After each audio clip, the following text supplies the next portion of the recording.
이 히틀러와 스탈린의 이 대결, 이 전쟁은, 독소 전쟁은 인류 역사상 최대 규모의 전쟁입니다. 압도적으로 최대 규모의 전쟁입니다.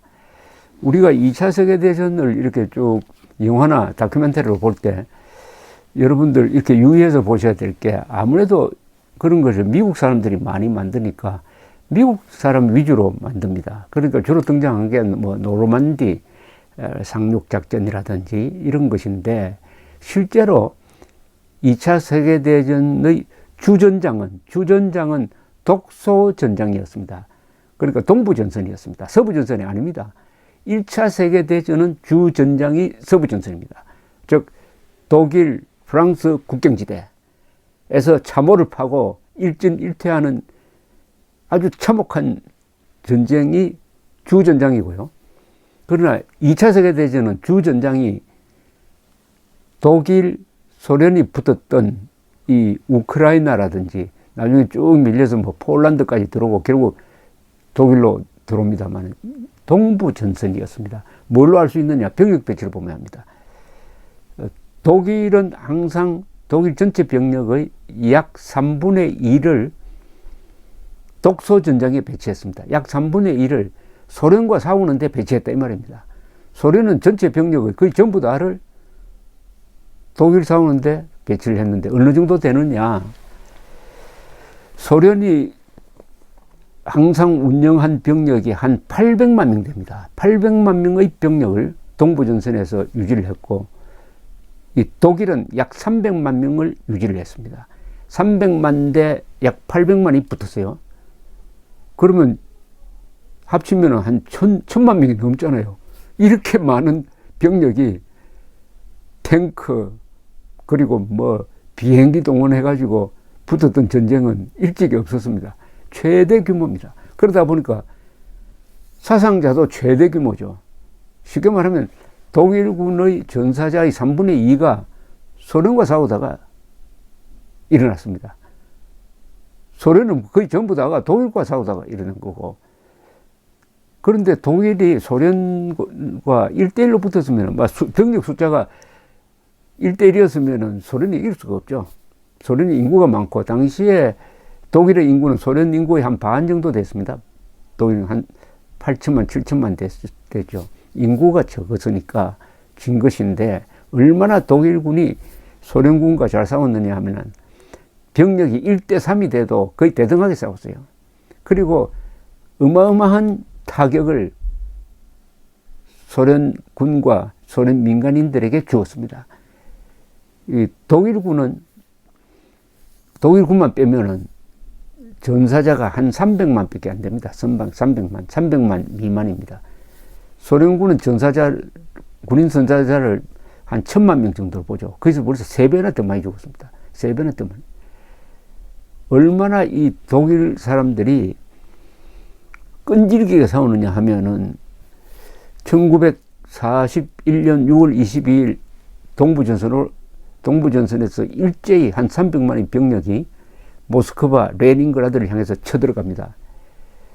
그때 세계의 거의 모든 나라에서는 겨울 오기 전에 소련이 무너진다라고 봤습니다. 근데 여기 기적이 일어났어요. 첫째, 혹독한 추위가 왔습니다. 겨울이 왔어요.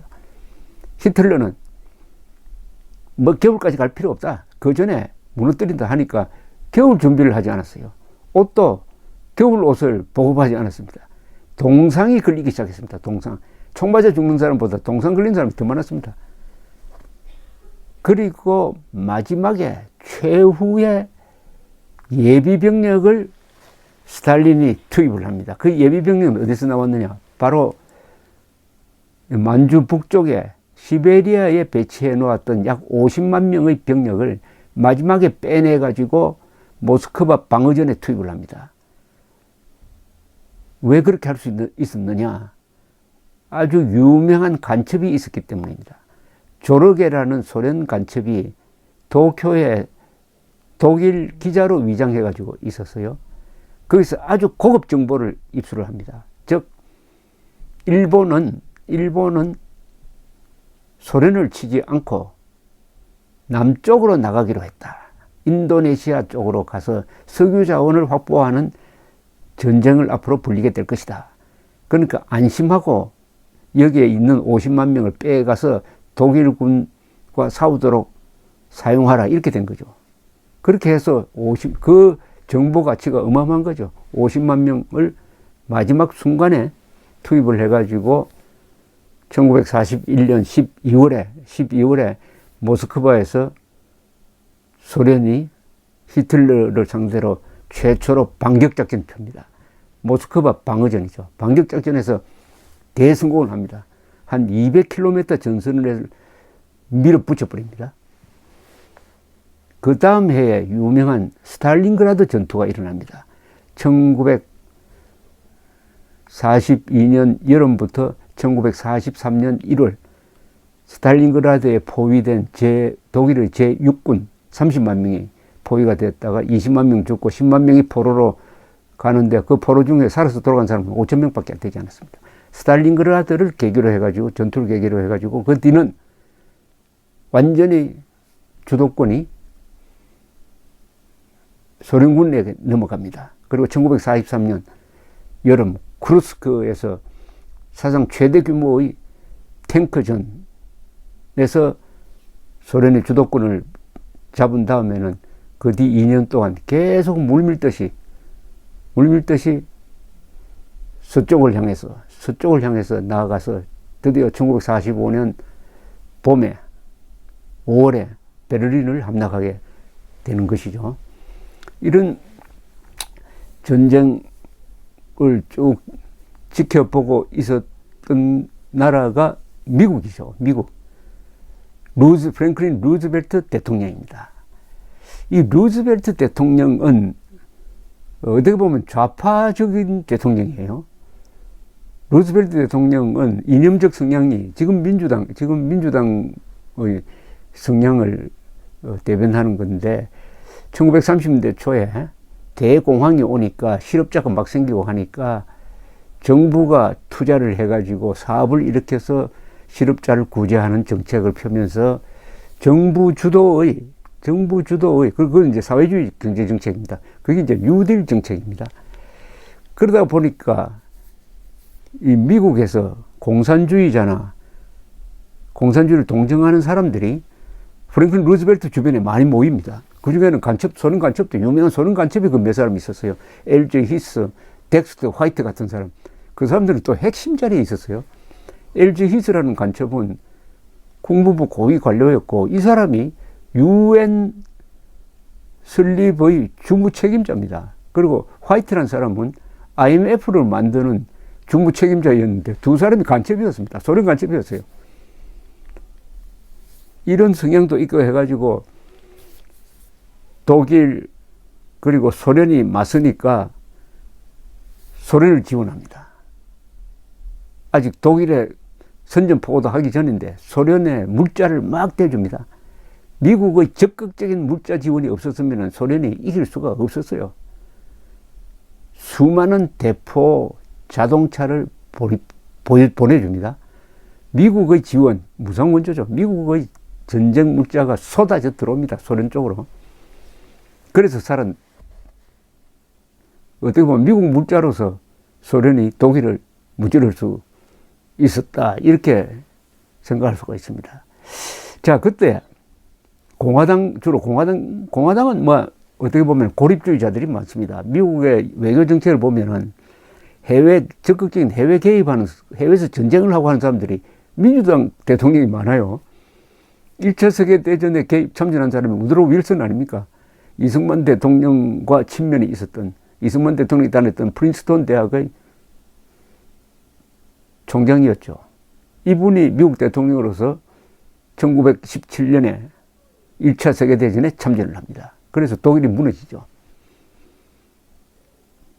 6.25 때 참전을 결단한 사람이 트루먼 대통령 아닙니까? 그 사람도 민주당입니다. 그리고 월남전에 참전을 한 게 케네디 존슨이거든요. 이 사람도 민주당이에요. 오히려 해외에서 전쟁을 많이 벌리는 사람들이 민주당입니다. 그런데 공화당 계통은 지금 트럼프처럼 해외에서 해외에서 전쟁하지 말자. 우리 해외에 개입하지 말자. 우리만 잘 살면 안 되느냐 하는 그런 고립주의적인 전통이 있습니다. 막 그것도 있고 해가지고 2차 세계대전 때 미국이 소련을 도운 게 이게 실수였다는 비판을 하는 사람들이 있습니다. 재밌죠? 2차 세계대전 때 미국은 뭘 해야 되느냐? 그럼 중립을 지켰어야 한다. 라고 이야기하는 사람들이 있습니다. 중립을 지켰어야 한다. 그러니까 연합군의 일원이 되지 않고, 그럼 그게 무슨 전략 개념이냐 하면 이겁니다, 바로. 아주 이게 그런 모든 시각이 이념에서 나옵니다. 가치관에서 나와요. 프랭클린 루즈벨트는 히틀러와 소련이 싸울 때 심정적으로 소련 편이었어요. 사회주의적인 성향이 강하면 소련 편을 들게 되죠. 그런데 이 공화당 사람들은 그 중에서 후보 대통령, 전직 대통령이었죠. 후보 같은 사람은 공황을 겪은 공화당 대통령 후보입니다. 그러니까 프랭클린 루즈벨트 대통령 전임자입니다. 이 후보 같은 분은 뭐라고 그때까지도 주장을 했느냐. 독일이 소련을 칠 때도 미국이 소련 지원할 필요가 없다는 겁니다. 왜냐하면 히틀러의 나치즘이나 스탈린의 공산주의나 나쁜 점에서는 똑같다. 둘 다 악마적 이념이다. 악마적 이념이다. 그러니까 어느 한쪽 도와줄 필요 없다. 구경하는 게 낫다, 오히려. 구경하는 게 낫다. 그러면 일각에서, 그럼 우리가 영국을 지켜야 되는데 어떻게 되느냐? 영국은 지켜진다. 왜냐하면은 히틀러가 영국을 치려고 하다가 공중전에서 져가지고 결국 영국 상륙작전을 할 수가 없었습니다. 영국을 점령하지 못한 상태에서 소련을 쳐가지고 전선을 2개로 만들었으니까 결국 영국은 살아난다. 영국 걱정할 필요 없다. 다만 잘 됐다 오히려. 히틀러와 스탈린이 싸우면은 두 악마가 싸우니까 느긋하게 구경만 하고 있으면 된다. 그러다가 둘 중에 하나가 이기긴 이기지만은 힘이 빠져가지고 맥을 못 출 것이다. 그러면 이긴 쪽을 쳐버리면 된다. 그러면 나치즘도 공산주의도 같이 해결할 수 있다. 이렇게 주장하는 사람이 있었어요. 그러나 역사는 그렇게 논리적으로 가는 게 아니죠. 더구나 어떻게 됐습니까? 1941년 12월 7일입니다. 이 12월 7일 진주만 기습이죠. 이 진주만 기습한 그 타이밍을 우리가 생각을 해봐야 됩니다. 왜 일본이 이렇게 무모한 전쟁을 했을까? 2가지 이유가 가장 큽니다. 첫째는 1941년 여름에 일본군이 지금 월남 쪽에 있는 인도 차이나 지역으로 군대를 보냅니다. 그러니까 미국이 발칵해가지고 일본에 대해서 석유 금수 조치를 합니다. 석유 공급을 하지 않아요. 그때 일본은 석유의 70%를 미국 메이저 석유 회사로부터 수입하고 있었습니다. 그 석유를 끊어버려요. 그때 석유 재고량이 한 1년분 남짓밖에 없었습니다. 이 석유가 바닥나면 전쟁을 할 수 없는 거예요. 석유를 끊어버리니까 그때까지 미국과의 전쟁에 약간 소극적이었던 일본 해군까지도 이거 전쟁할 수밖에 없다. 이렇게 된 겁니다. 석유를 끊은 겁니다. 두 번째, 12월쯤 되면은 바로 모스크바에까지 올라온 독일군이 소련을 결국 무너뜨리고 모스크바를 장악할 것처럼 보였습니다. 그러니까 일본, 이탈리아, 그리고 독일은 동맹체제를 구축하고 있었는데, 이때다 했죠. 결국 독일이 소련에 이기겠구나 해서 이때 미국을 치자. 이렇게 된 2가지 요인이. 그래서 미국이 바로 일본에 대해서 선전포고를 합니다. 그러나 미국은 독일에 대해서는 선전포고를 하지 않습니다. 그런데 히틀러 또한 오판을 하는 거예요. 진주만 기습에서 일본 해군의 막강한 실력을 본 히틀러는 태평양에서는 일본이 제해권을 장악할 수 있겠구나 해가지고 히틀러가 미국에 선전포고를 합니다. 아니, 미국이 독일 친구도 아닌데 독일이 미국에 선전포고를 해버려요. 그러니까 독일은 영국, 불란서는 그때 이제 망해버렸고, 소련, 미국, 세계 3대 강국을 상대로 싸우게 돼. 거기서 몰락이 시작된 것이라고 볼 수가 있습니다.